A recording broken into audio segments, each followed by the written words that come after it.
Praise the Lord. I am Amrita Joseph Sikwer. I am so happy to be with you. And now we are going to meditate. Psalm chapter 37 verse 5. स्तोत्र संहितेचा 37वा अध्याय 5वं वचन आज आपण पाहणार आहोत. आपला जीवितक्रम परमेश्वरावर सोपून दे, त्याच्यावर भाव ठेव, म्हणजे तो तुझी कार्यसिद्धी करेल. Hallelujah. Really what a great promise of Lord. खरंच खूप सुंदर असं प्रॉमिस देवाने आज आपल्या विश्वासणाऱ्याला दिला आहे. ह्या वचनासाठी तुम्ही खरंच आज देवाचे खूप आभार माना आणि खूप विश्वासाने अतिविश्वासाने तुम्ही या वचनाला क्लेम करा. हे वचन सतत तुम्ही बोलत राहा. हे वचन तुम्ही तुमच्या लाईफवर डिक्लेअर करा, घोषित करा, कारण देवाचं हे वचन जिवंत आहे, सजीव आहे आणि सक्रिय आहे. वचन काय सांगतं? खूप केअरफुली तुम्ही हे वचन ऐका. वचन सांगते की तू आपला जीवितक्रम परमेश्वरावर सोपवून दे. देवाच्या सामर्थ्यवान हातात तुझा जीवितक्रम तू दे, त्याच्यावर भाव ठेव. काय ठेव? तर भाव ठेव, विश्वास ठेव, भरोसा ठेव. आणि असं जर तू करशील तर काय होईल? तर तुझी कार्यसिद्धी होईल. तुझं कार्य, तुझं काम जर तू देवाच्या हातात सोपवून देशील, त्याच्यावर विश्वास ठेवशील, तर काय होईल? म्हणजे तो तुझी कार्यसिद्धी करेल. काय करेल? तर तो तुझी कार्यसिद्धी करेल. तुझं काम तो पूर्ण करेल. तो तुझं कार्य फुलफिल करेल. तुला यश देईल. देव तुला सक्सेस देईल आणि देव तुला खूप खूप यशस्वी करेल. पण त्याआधी तू खूप विश्वासाने तुझा जीवितक्रम तू परमेश्वराच्या हातात दे. तू तुझं सर्व कार्य परमेश्वरावर सोपव.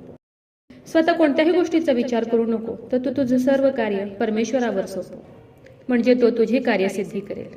मी हे कसं करू, मी ते कसं करू, हे मला जमेल का, ते मला जमेल का, ह्या गोष्टी मला मिळतील का, त्या गोष्टी मला मिळतील का, ह्या कोणत्याही गोष्टीचा तू विचार करू नको. तर सर्व गोष्टी विश्वासाने परमेश्वराच्या हातात दे आणि देवावर भाव ठेव, विश्वास ठेव, म्हणजे तो तुझी काय करेल? तर कार्यसिद्धी करेल, कार्य पूर्ण करेल. तो तुझ्या मनातील सर्व इच्छा पूर्ण करेल. पण त्याआधी तू त्याच्यावर विश्वास ठेव आणि तुझा सर्व जीवितक्रम तू देवावर सोपव. खरंच खूप धीर देणारं, आशा देणारं असं वचन देवाने आज तुम्हाला दिलं आहे. म्हणून कोणत्याही गोष्टीची काळजी करू नका, तर विश्वासाने सर्व गोष्टी परमेश्वराच्या हातात द्या आणि विश्वास ठेवा की देव तुमचं प्रत्येक कार्य सिद्धीस घेऊन जाईल. पण त्याआधी खूप विश्वासाने तुम्ही तुमचा जीवितक्रम परमेश्वरावर सोपवा आणि देवाला म्हणा की हे देवा, तुझं वचन सांगते की तू तुझा जीवितक्रम माझ्यावर सोपव. तू माझ्यावर भाव ठेव, म्हणजे मी तुझी कार्यसिद्धी करेल. हो देवा, मी माझं सर्व कार्य तुझ्या हातात दिलेलं आहे. मी तुझ्यावर विश्वास ठेवलेला आहे. मी तुझ्यावर भाव ठेवलेला आहे. हे देवा, तुझ्या वचनाप्रमाणे तू माझी कार्यसिद्धी कर.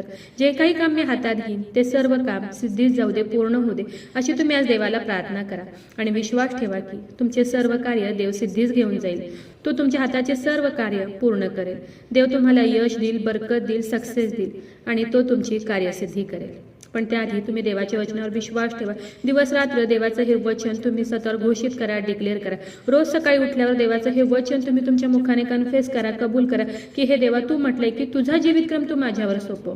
तू माझ्यावर भाव ठेव, म्हणजे मी तुझी कार्यसिद्धी करेल. हो देवा, माझी सर्व कार्यसिद्धी कर, असं म्हणून तुम्ही आज देवाला प्रार्थना करा आणि विश्वास ठेवा की नक्कीच देव तुमची कार्यसिद्धी करेल.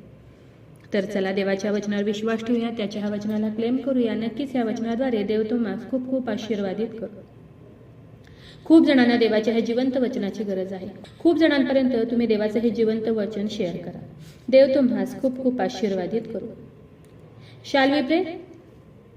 हालेलुया. स्तुती धन्यवाद येशू राजा. तू या नावाला मान, महिमा, गौरव आता आणि सदा सर्व काळ असू दे येशू राजा. सुंदर अशा दिवसासाठी मी मनापासून तुझे आभार मानते येशू राजा.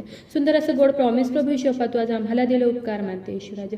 हो देव बाप्पा, तुझं वचन जिवंत आहे, तुझं वचन सजीव आहे, तुझं वचन सक्रिय आहे प्रभू येशू बाप्पा. तुझं वचन प्रभू येशू बाप्पा प्रत्येक अशक्य गोष्ट शक्य करणार आहे प्रभू येशू बाप्पा. हो देव बाप्पा, तुझं वचन दुधारी तलवार आहे प्रभू येशू बाप्पा. हो येशू राजा, तुझं वचन मधापेक्षा गोड आहे प्रभू येशू बाप्पा. हो येशू राजा, तुझं वचन 52 काशी सोन्यापेक्षा इष्ट असं तुझं वचन आहे प्रभू येशू बाप्पा.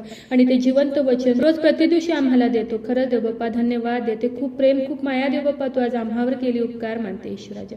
हो देव बाप्पा, जेवढ्याने तुझं आजचं हे वचन ऐकले प्रभू येशू बाप्पा, त्या प्रत्येकाला आशीर्वादित कर प्रभू येशू बाप्पा. आणि हो येशू राजा, जेवढ्याने देव बाप्पा त्यांचं कार्य तुझ्या हातात दिलंय प्रभू येशू बाप्पा, जेवढ्याने तुझ्यावर विश्वास ठेवलाय प्रभू येशू बाप्पा, त्या प्रत्येकाची तू कार्यसिद्धी कर प्रभू येशू बाप्पा. तुझ्या वचनाप्रमाणे प्रभू येशू बाप्पा तू त्यांची कार्यसिद्धी कर प्रभू येशू बाप्पा. माझा विश्वास आहे येशू राजा, तू माझी प्रार्थना ऐकलेली आहे. आग्रहाची विनंती करत आहे प्रभू येशू बाप्पा, जेवढे प्रेयर रिक्वेस्ट आले तुझ्या हातात देते. प्रत्येकाची प्रत्येक गरज नासरेत कर येशू, तुझ्या नावात तू पूर्ण कर. आग्रहाची विनंती करत आहे प्रभू येशू बाप्पा, जेवढे लोक आजारी आहेत, त्रासात आहेत, संकटात आहेत, हॉस्पिटलमध्ये आहेत प्रभू येशू बाप्पा, हो येशू राजा, तुझं स्वर्गीय सामर्थ्य तू त्यांच्याकडे पाठवून दे बाप्पा आणि तू त्यांना स्पर्श कर आणि बरं कर प्रभू येशू बाप्पा. हो ईश्वराजा, माझा विश्वास आहे ईश्वराजा, तू माझी प्रार्थना ऐकलेली. आग्रहाची विनंती करत आहे प्रभू येशू बाप्पा, जेवढ्याने तुझ्या वचनावर विश्वास ठेवलाय, तुझ्या वचनाला क्लेम करत आहे, या प्रार्थनेमध्ये तुला हाक मारत आहे, तोरडत आहे प्रभू येशू बाप्पा, तुझ्या वचनावर विश्वास ठेवलाय प्रभू येशू बाप्पा. त्या प्रत्येकासाठी आग्रहाची विनंती करत आहे प्रभू येशू बाप्पा. त्यांच्या शरीरामध्ये असलेल्या सर्व रोगांना मी नासरेतकर येशू ख्रिस्ताच्या नावात आज्ञा करत आहे, कमांड करत आहे. त्यांच्या शरीरातील सर्व आजार, दुखणं, व्याधी, रोग प्रभू येशूच्या नावात आज निघून जाऊ दे. नासरेतकर येशू ख्रिस्ताच्या नावात आज त्यांच्या शरीरातील सर्व रोग निघून जाऊ दे. आणि हो दे बाप्पा, तू त्यांना स्पर्श कर आणि बरं कर प्रभू येशू बाप्पा. माझा विश्वास आहे ईश्वराजा, तू माझी प्रार्थना ऐकलेली. आय प्रे in the mighty name of Jesus. Amen.